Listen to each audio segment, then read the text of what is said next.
Hello all, welcome back to the channel and welcome to the course on Group Theory for IIT JEE CSIR NET.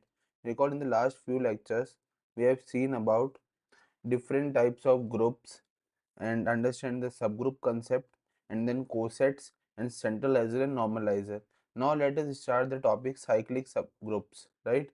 So देखो cyclic groups क्या होते हैं.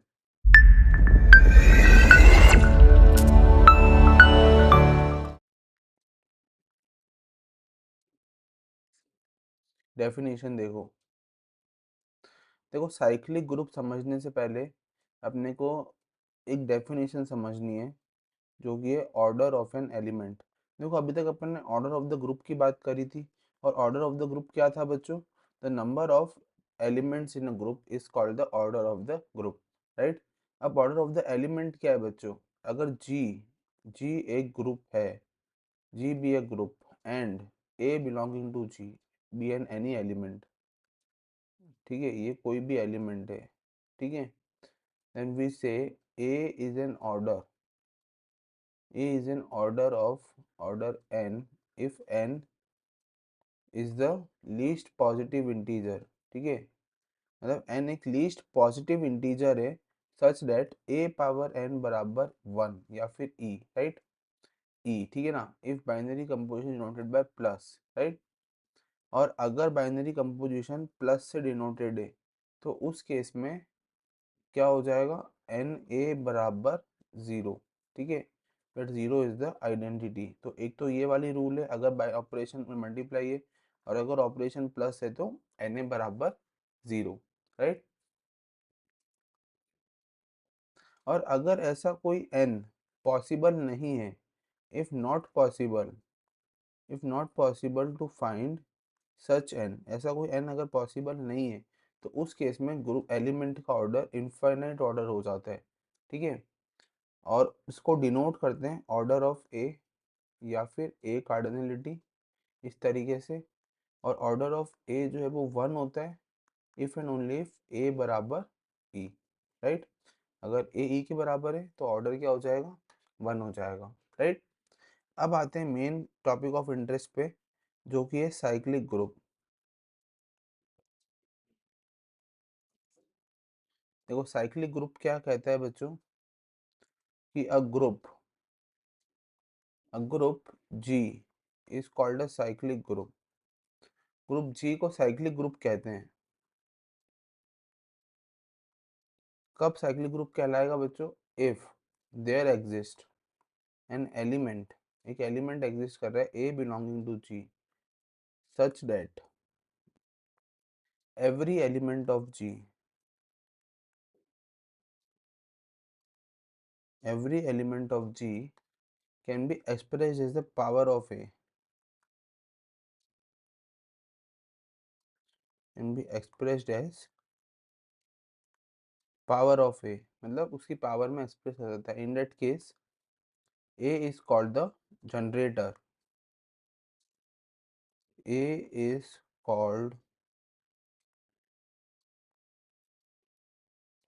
Generator of G, ठीक है. और उसको कुछ इस तरीके से लिखा जाता है ए इज द जनरेटर ऑफ जी या फिर जी बराबर ए, इस तरीके से, ठीक है. तो thus G is called cyclic. उसे साइक्लिक तब कहा जाएगा तब उसे किसी जनरेटर के फॉर्म में एक्सप्रेस किया जा सके, राइट. तो G is called cyclic if there exist an element a belonging to G such that G बराबर ए पावर एन, ठीक है, उसको ए पावर एन फॉर्म में लिखा जा सके such that a is the generator and n belonging to Z, ठीक है. और सिमिलरली अगर अगर इसकी जगह मल्टीप्लिकेशन की जगह एडिशन अगर नजरी कंपोजिशन हो जाएगा तो उस केस में अपन क्या कर सकते हैं, मल्टीपल ऑफ ए की फॉर्म में उसको लिख सकते हैं, राइट. अच्छा यहाँ पे एक और इम्पॉर्टेंट चीज़ क्या है बच्चों कि अपन ये कभी भी नहीं कह रहे हैं कि जनरेटर जो है वो यूनिक है, ठीक है. Generator is not unique, generator unique नहीं है.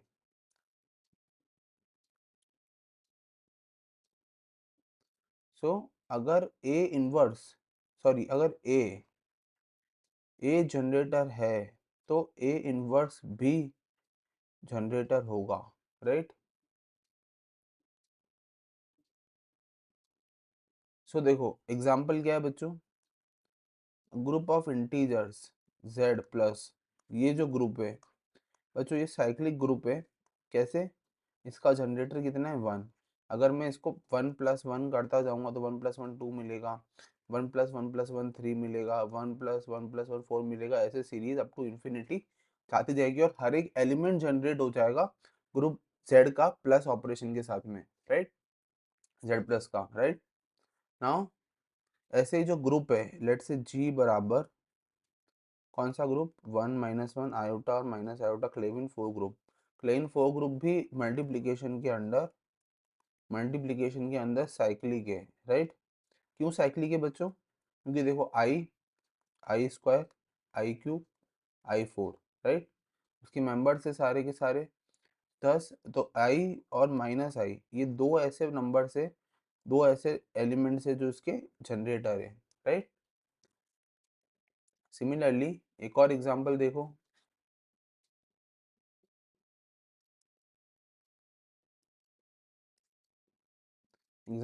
बच्चों, द ग्रुप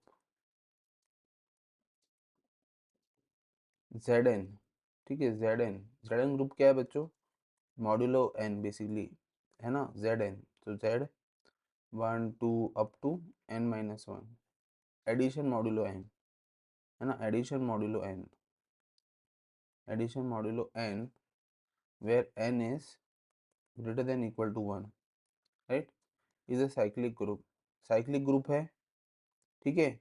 और अगर ये साइक्लिक है तो इसके जनरेटर्स कौन कौन से हैं बच्चों, 1 और -1, ये इसके जनरेटर थे which is n-1, right, will be its generator, right. So क्या इसके और भी जनरेटर्स हो सकते हैं, इसके बारे में सोचो, टिल देन कम बैक, सोच के आओ, और जितने अपन भी कुछ और डिस्कस करते हैं उसके बाद अपन इसके बारे में डिस्कस करेंगे कि क्या इसके जनरेटर्स भी हो सकते हैं, राइट। सो देखो सिमिलरली अगर मैंने Zn तो बात कर ली, ठीक है, अब मैं Z8 ले लूँ सपोज, तो क्या Z8, अब देखो Z8 को देखो 1 2 3 0 1 2 3 अप टू 7, तो इसके जनरेटर्स क्या होंगे, एडिशन मॉड्यूलो 8, है ना, एडिशन मॉड्यूलो 8 एडिशन पे, राइट। सो देखो 1 3 5 और 7 ये इसके जनरेटर से, देखो कैसे पता पड़ा, जनरेटर से अगर मैं 1 को n टाइम्स बेसिकली 8, तो 1 + 8 9 which is 0, 3 3 + 8 11 which is what, addition modulo 8 3, right. Then again 5 5 + 5 10 addition modulo 8 2। इस तरीके से सारे के सारे एलिमेंट एडिशन मॉड्यूल लगाने के ऊपर जो है जनरेट हो जाएंगे Z8 के, राइट। देखो किस तरीके से, देखो 3 पावर 1 करा 3 आया, 3 पावर 2 करा कितना आया 3, addition modulo 3 which is 6, 3 power 3 करा कितना आया 9 और एडिशन मॉड्यूलो 8 इज 1,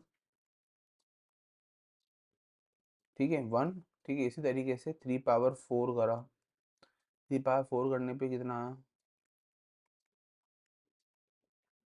12, और 12 एडिशन मॉड्यूलो दिस 4, ठीक है, 12 addition modulo 8 is 4 and so on, right.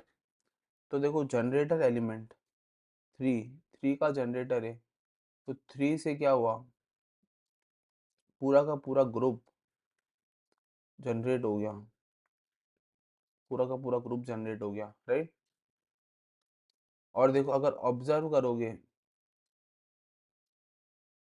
तो 1 और 7 और 3 और 5 बेसिकली ये हर एक के ईच के इन्वर्स है, मतलब 1 का इन्वर्स 7 है और 3 का इन्वर्स 5 है, राइट। सिमिलरली आपको पूछेगा सर ये तो एग्जांपल हो गया साइक्लिक का, क्या कोई ऐसा ग्रुप भी है जो साइक्लिक नहीं होता है, ठीक है, तो मल्टीप्लिकेटिव ग्रुप UN, ठीक है, मल्टीप्लिकेटिव ग्रुप UN, ठीक है, under the multiplication modulo n, ठीक है, मॉड्यूलो n, ये ग्रुप जो है वो साइक्लिक नहीं होता है, इज नॉट साइक्लिक, ठीक है, फॉर एवरी n, राइट। जैसे हर एक n के लिए साइक्लिक, जैसे U5 तो साइक्लिक है, ठीक है, बट U8 की बात करें तो U8 जो है वो साइक्लिक नहीं है, राइट। तो देखो अपन ने क्या पढ़ा बच्चों, साइक्लिक ग्रुप के बारे में पढ़ा। साइक्लिक ग्रुप होता क्या है, a group J is called a cyclic group if there exists a what element A belonging to G, ठीक है, A belonging to G such that every element of G can be expressed as the power of A। देखो most important line क्या, every element of G can be expressed as the power of A, मतलब जो A generator है, जो अपना A को generator बोलते हैं और उसकी कुछ भी पावर, हर एक पावर लगाते जाए तो उससे हर एक एलिमेंट मिलता जाएगा, तो such group is called a cyclic group, जहाँ पे A जो है उसको जनरेटर बोलते हैं, राइट। तो A power n such that n belonging to Z integers, ठीक है ना, तो वो इंटीजर वैल्यू होगी हमेशा पावर में, और उसके उससे हर एक एलिमेंट मिलता जाए तो उसको जनरेटर बोलते हैं। क्वेश्चन आता है कि क्या जनरेटर यूनिक होते हैं, तो ऐसा नहीं है, एक से ज़्यादा जनरेटर भी हो सकते हैं ग्रुप के, और वो आपस में एक दूसरे के इन्वर्स भी हो सकते हैं, राइट। तो जैसे मैंने बताया कि अगर ए जनरेटर है तो ए इन्वर्स भी उसका जनरेटर होगा, राइट। सिमिलर वे के अंदर अब देखो जरा, यहाँ पे जो मैंने ग्रुप की बात करी, क्लेन फोर ग्रुप जो साइक्लिक होता है, फिर मैंने बात करी Zn under addition modulo n, ये भी साइक्लिक होता है। फिर बात करी Z8 की पर्टिकुलर केस, तो पर्टिकुलर केस Z8 के अंदर देखो 1 3 का क्या है, 1 7 का इन्वर्स है ना, और 3 5 का इन्वर्स है, क्यों, क्योंकि 5 4 3 8 और 1 और 7 8, दोनों को ऐड करने पे आइडेंटिटी आती है, राइट। तो इस तरीके से अगर 3 जनरेटर है तो 5 भी जनरेटर होगा, और 7 जनरेटर है तो 1 भी जनरेटर होगा। अब बात करें कौन से ग्रुप साइक्लिक नहीं होते हैं, तो यू एन मतलब multiplication group under modulo n is not cyclic, जैसे नॉट साइक्लिक ऑलवेज, मतलब ऑलवेज साइक्लिक नहीं होते हैं, ठीक है, कभी कभी हो सकते हैं, जैसे U5 साइक्लिक है पर U8 इज नॉट साइक्लिक, ठीक है ना, इस तरीके से ना। अब एक थ्योरम करते हैं स्टडी। ओके, सो थ्योरम ये कहती है बच्चों कि order of the cyclic group, देखो अभी तक ऑर्डर ऑर्डर तो वही होगा, नंबर ऑफ एलिमेंट्स, ठीक है ना, तो order of a cyclic group, order of the cyclic group is equal to order of its generator, is equal to, देखो जनरेटर तो क्या एलिमेंट है, ठीक है, तो जनरेटर का ऑर्डर कैसे निकलेगा, जैसे एलिमेंट का ऑर्डर निकालते हैं और वो ऑर्डर इक्वल होगा किसके, order of the cyclic group के, राइट। तो देखो इसका प्रूफ, लेट, मैंने लेट कर लिया कि जी जो है वो एक जनरेटर ए से जनरेट होते हैं, ठीक है, दैट इज सिंपल, क्लियर है कि जी जो है वो ए से जनरेट हो रहा है, राइट। अब देखो केस वन क्या है, केस वन ये है कि अगर ऑर्डर ऑफ ए, ठीक है, ऑर्डर ऑफ ए मतलब एलिमेंट का ऑर्डर जनरेटर का अगर फाइनाइट है से एन, अगर ऑर्डर फाइनाइट है, देन मैं क्या बोल सकता हूँ कि n is the least positive integer, है ना, सच डेट ए एन बराबर ई, है ना, यही तो ऑर्डर होता है, एन का ऑर्डर होता है, ठीक है। तो जैसे consider the elements a power 0 which is e, a square up to a n minus one, ठीक है, देन ये सारे के सारे element, these are all elements,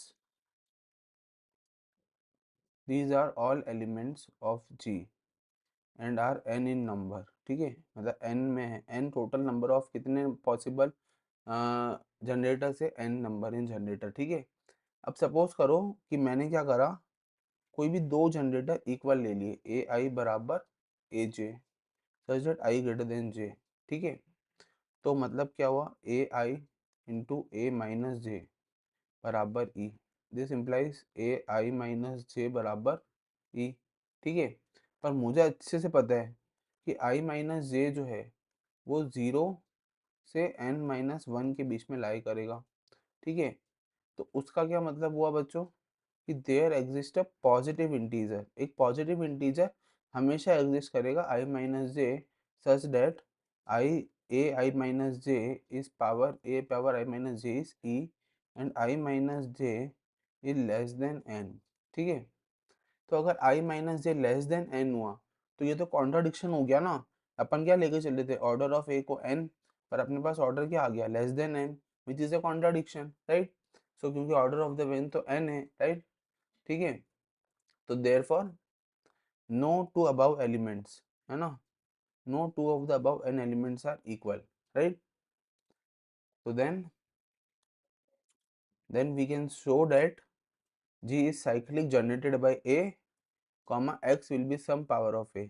तो मतलब x बराबर a पावर m लेट करके चले, ठीक है। तो मुझे अच्छे से पता है कि बाय डिवीजन एल्गो से वी कैन राइट m बराबर n q plus r, where r lies between 0 to m, right. Then a power m करो which is a power n q plus r, right, which is a power m, sorry, a power n into q into a power r, which is e power q into a power r, which is a power r, right, इस तरीके से। तो therefore x बराबर a power r such that r lies between 0 to n, ठीक है। that is x is 1 of a power 0 बराबर ही और a square या फिर a n माइनस 1। तो मतलब x क्या इन इसमें से कोई एक है, right. Then g contains precisely n element. तो g के पास भी क्या n एलिमेंट्स है which is equal to order of a। तो देखो अपन ने इनिशियली क्या करा, अपन ये लेके चले कि ऑर्डर ऑफ a फाइनाइट है से n, अपन ने उसको n माना, फिर अपन ने ये शो कर दिया कि ऑर्डर ऑफ n जो है वो ऑर्डर ऑफ g के बराबर है by considering that contradiction part and then considering the division algorithm, right. So in this way we have prove the result, ठीक है। अब दूसरा केस ले लो, सपोज दूसरा केस क्या कह रहा है बच्चों कि order of A is infinite, ठीक है, ऑर्डर ऑफ ए को इनफाइनाइट ले लो। तो उस केस में जी का ऑर्डर भी कैसा आना चाहिए, इनफाइनाइट आना चाहिए, ठीक है। तो देखो इस केस में क्या होगा, कोई भी दो पावर, टू पावर्स के a of a can be equal, ठीक है ना। नो टू पावर्स मतलब कोई भी दो पावर इक्वल नहीं होगी, मतलब a power m is equal to a power m, ठीक है। A power n equal to a power m if n is greater than m, then a power n minus m बराबर e, ठीक है, a power n minus 1। So it is possible to find a positive integer n minus m such that a power n minus m बराबर e, ठीक है, such that a has a finite order, ठीक है। सो इससे क्या हो गया कि ए के पास फाइनाइट ऑर्डर आ गया, right. So G contains infinite number of elements. देखो मैं क्या बोलना चाह रहा हूँ यहाँ पे, इसको समझो। थोड़ी सी ज़्यादा इंपॉर्टेंट है कि अंडरस्टैंडिंग क्या है आपकी, ठीक है। तो अंडरस्टैंडिंग इतनी सी है बच्चों कि अगर कोई भी दो powers of a can be equal, है ना, कोई जरूरी नहीं कि इक्वल हो। तो मैंने लेट कर लिया कि इफ ए पावर एन बराबर ए पावर एम, ठीक है। तो ये कब पॉसिबल होगा, जब एन एम से बड़ा है, ठीक है। तो इसका मतलब क्या है कि इट इज पॉसिबल, ऐसा एक पॉसिबल चीज है अपने पास, अपने हाथ में एक ऐसा टूल है जिससे अपन ये फाइंड कर सकते हैं कि ए जो है वो पॉजिटिव इंटीजर है such that n minus m बराबर ई, ठीक है। उससे ये पता पड़ता है कि ए का फाइनाइट ऑर्डर है, ठीक है। तो उससे अपन ये बोल सकते हैं कि ए की कोई भी दो पावर इक्वल नहीं है, क्योंकि अगर दो पावर इक्वल हो जाएगी तो ऑर्डर फाइनाइट नहीं रहेगा, ठीक है। तो अगर दो पावर इक्वल नहीं है, ठीक है, कि no two powers of the a can be equal, ठीक है। तो इसका मतलब जी के पास इनफाइनाइट नंबर ऑफ एलिमेंट्स है। तो अगर अपन लेके चले कि ऑर्डर ऑफ ए इनफाइनाइट है, तो ये चीज ध्यान रखो कि जी के पास भी infinite number of elements present होंगे, right. In this way we have solve the problem, right. So thank you so much and have a nice day. In the next lecture we are going to see more about cyclic groups and their properties and solve some few theorems also, right. Thank you.